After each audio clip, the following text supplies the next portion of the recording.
I spent 70 years answering to a name that was never mine. I'd wake up in the morning, sign the check at the grocery store, turn my head when somebody called to me from across the street, and none of it was really mine. Not the name, not the blood, not the life I swore up and down was my own. And the one person in this whole world who knew the truth slept in the room right next to mine from the day I was born.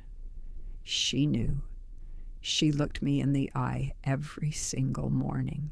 And she chose to keep her mouth shut for 70 years. My name is Linda.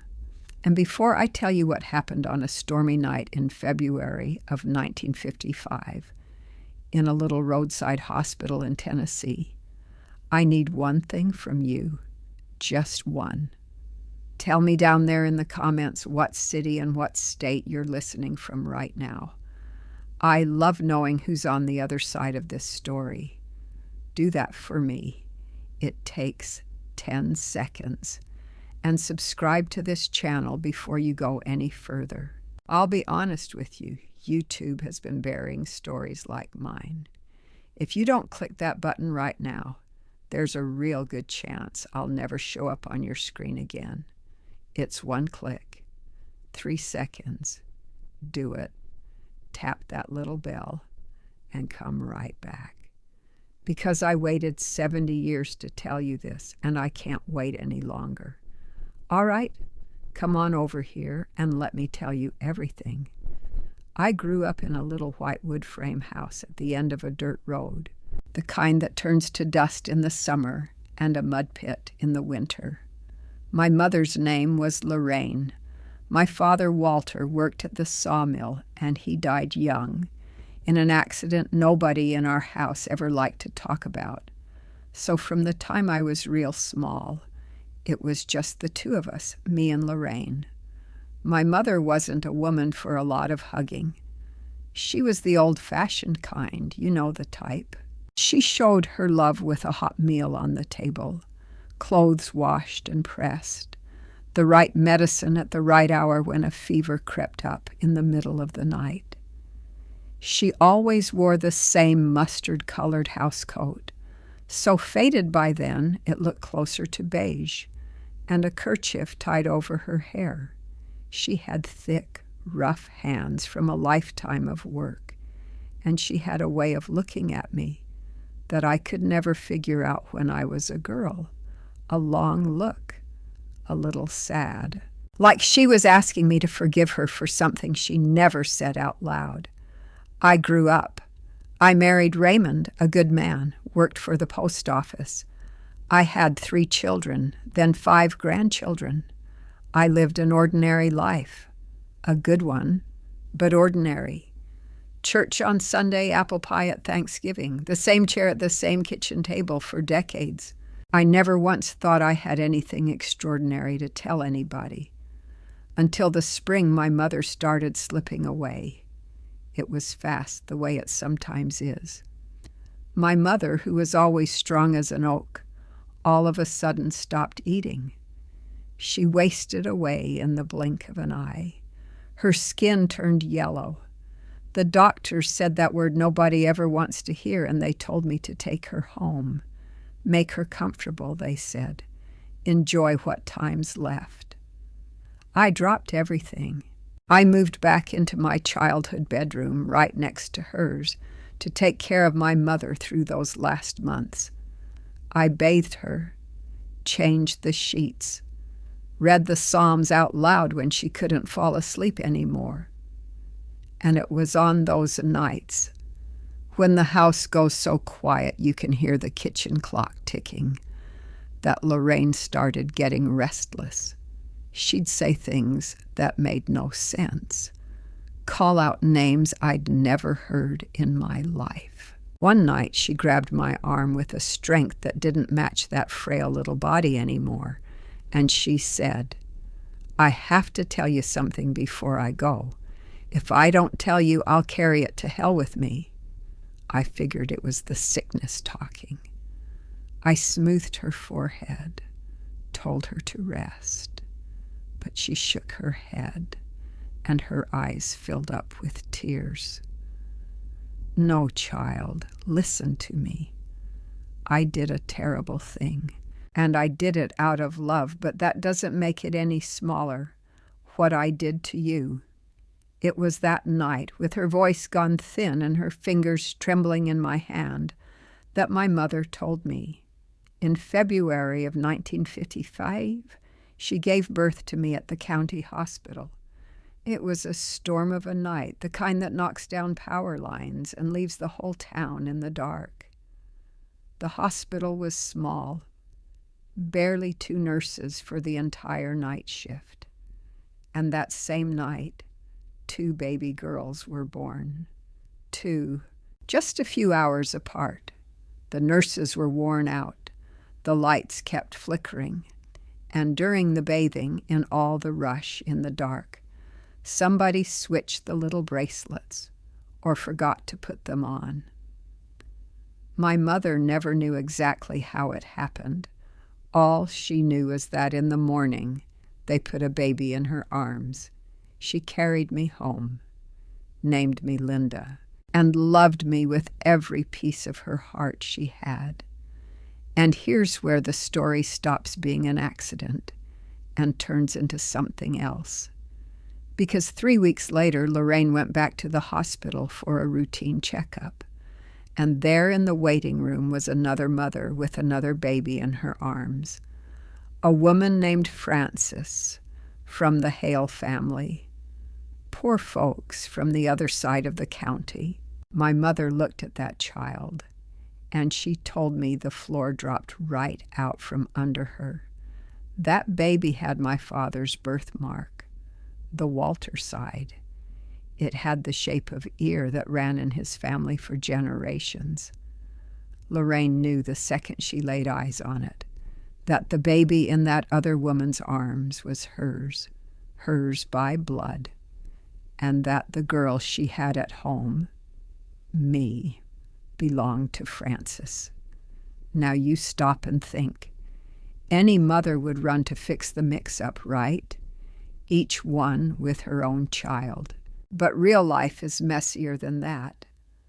My mother went 3 days without sleeping, just staring at the crib. And she told me that every time she looked at that little girl sleeping there with her tiny fist curled up, she thought the same thing. I already love this one. There's no way on God's earth I'm giving this one back. Frances, the other mother, was sick. Tuberculosis. She already had 5 children in a house that barely had a floor to stand on. Lorraine found out through a neighbor that Frances didn't have much time left. And she found out, too, that the family was already handing children off to relatives to raise. Things were that tight. And that's when my mother made the choice she carried for the rest of her life. She said nothing. She kept me. And in exchange, quietly, she started leaving things on the Hale family's doorstep. A basket of food, little children's clothes, money tucked inside an envelope with no name on it. For years and years, she looked after her own flesh and blood daughter from a distance, never once able to call her hers, while she raised me at home like I was the greatest treasure in the world. I listened to all of it sitting on the edge of her bed, in the dark, not able to breathe right. Why did you never tell me? I asked when I finally found my voice. My mother took a long time to answer. When she did, it was almost a whisper. Because you were mine. You were always mine.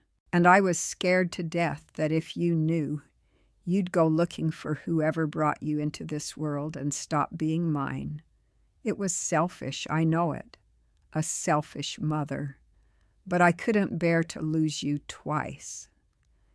And then she said something to me I've never been able to get out of my head. I raised you knowing that one day you'd find out and hate me. And I still chose you every single day for 70 years. My mother died 3 nights later, before the sun came up, with my hand holding hers. And I just sat there, a widow to the only mother I ever knew, not knowing who I was anymore, 69 years old, and all of a sudden I had no name, no last name, no history. Everything I thought was my life was actually the life of some other girl. A girl who breathed the wrong world for 70 years because of a little bracelet switched in the dark. The first few months after the funeral were a heavy kind of quiet. I didn't tell a soul, not even Raymond, not at first. I'd just sit out on the porch, in the rocking chair, staring down that dirt road, trying to figure out the exact spot where my life turned into somebody else's. But here's the thing about the truth. Once it wakes up inside you, it never goes back to sleep. One morning, I put on my Sunday dress, got in the car, and drove down to the old county hospital building, which is a public records office now. I asked for the files from February of 1955. The young woman at the desk said it'd take a while, that it was old paper, stored in a box down in the basement. I said I'd wait, and I waited the whole afternoon, sitting on that hard bench. The papers confirmed everything. 2 baby girls born 4 hours apart. Same night. Same nurse on duty, a woman named Edna, passed away a long time ago, and 2 family names side by side on the same yellowed page. One was Lorraine's, the other one was Hale. I ran my finger over that last name, Hale, and felt my heart take off inside my chest, because that was my name, the real one, the one in my blood. It took me a while longer to work up the nerve. But by the end of that summer, I went looking for the Hale family. Frances, the woman who brought me into this world, had died in 1959, just like the neighbor predicted. I was never going to meet her, and that hurt in a way I didn't expect.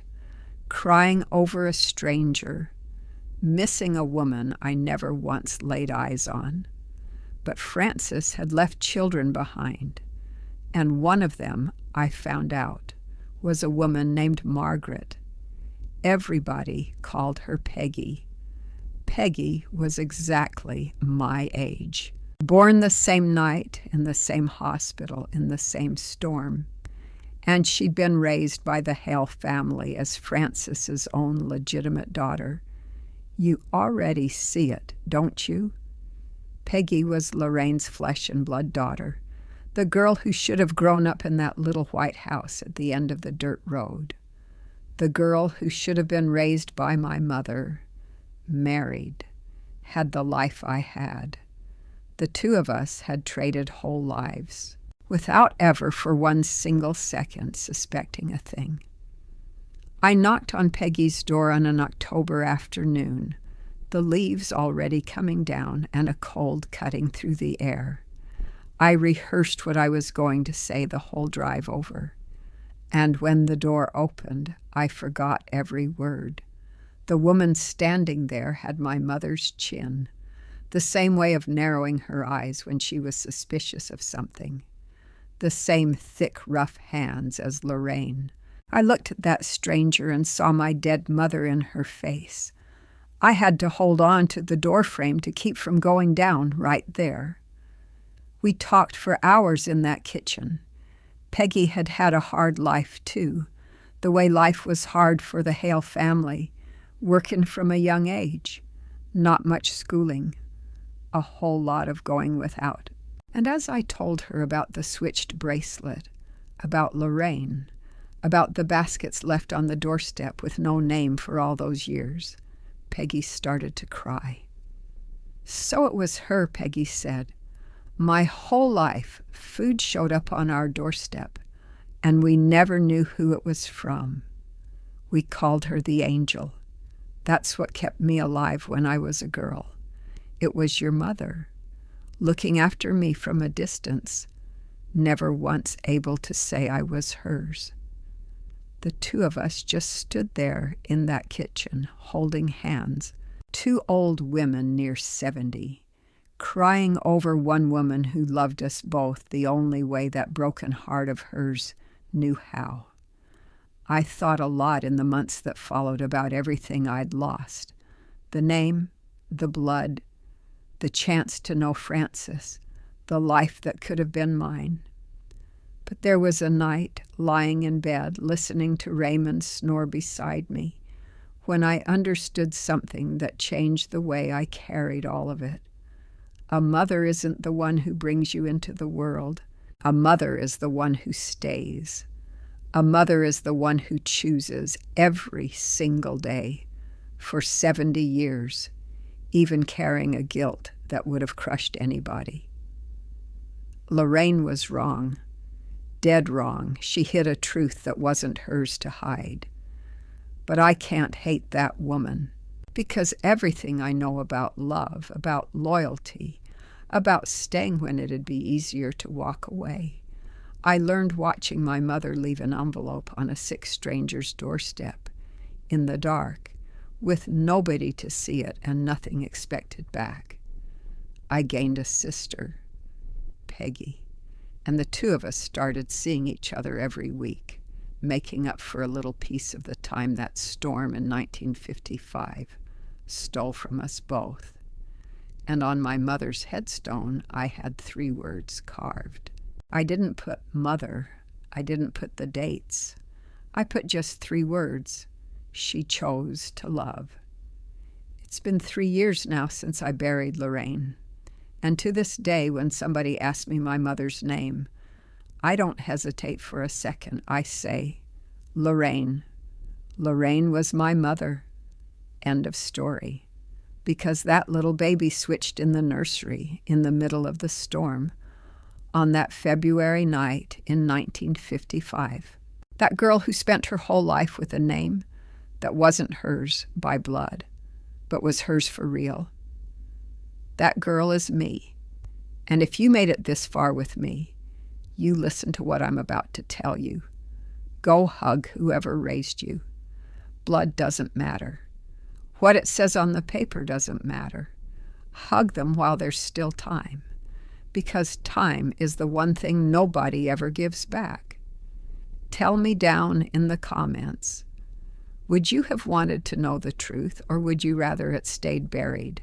I really want to hear from you. And if you want to hear what happened the day I finally went to Frances's grave, the woman who brought me into this world and that I never got to know, well, that's a story for next time. Comment down below if you want part 2, and I'll tell you all of it, start to finish.